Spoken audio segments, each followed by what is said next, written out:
permis cette chose-là. On est des militants du GUGNV, le groupe d'intervention des grenouilles non violentes à Nantes, le groupe local du mouvement ANV COP21, Action non violente, qui s'est monté à l'occasion de la COP21. Et en fait, on est ici parce que le 4 mars dernier, on a fait une action de réquisition du portrait d'Emmanuel Macron pour dénoncer son inaction face au dérèglement climatique.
On a décroché le portrait d'Emmanuel Macron dans la mairie de Saint-Sébastien-sur-Loire le 4 mars dernier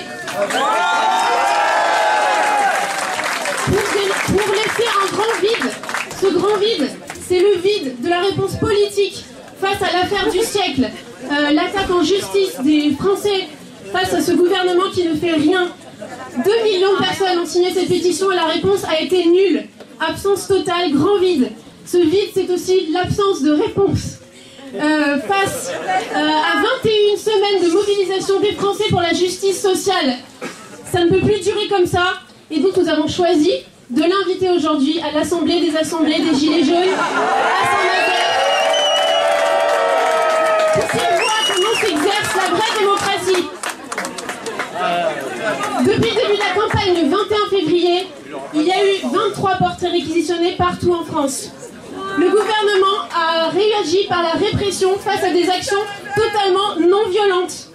43 activistes auditionnés, 17 perquisitions, 23 gardes à vue de militants non violents, 4 procès pour 20 activistes jusqu'à présent. Ils ont même mobilisé le bureau de lutte antiterroriste et depuis mercredi, des journalistes sont convoqués au commissariat pour des auditions, tout simplement pour avoir fait leur boulot de couvrir nos actions.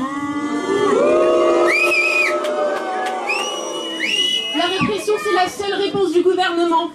Lui qui demande des actions concrètes, il devrait plutôt faire le bilan de ses propres actions.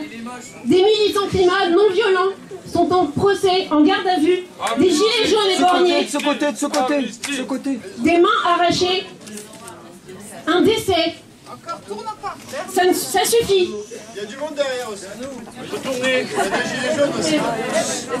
Macron doit voir tout le monde.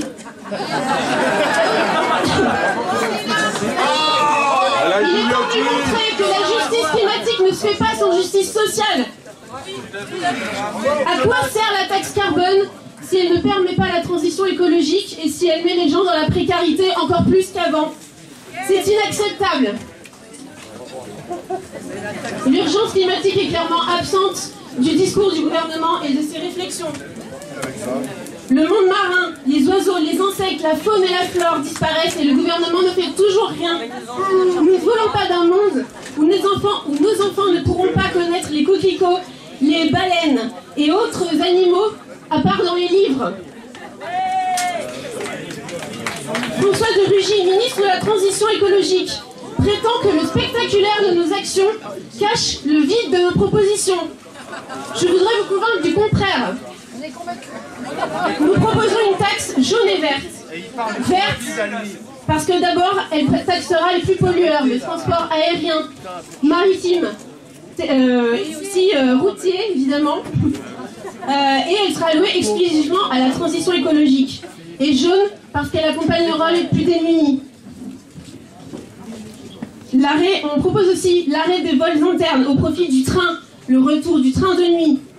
Nous exigeons d'en finir avec les petits et les grands projets inutiles comme celui d'Europa City dans le triangle de Gonesse.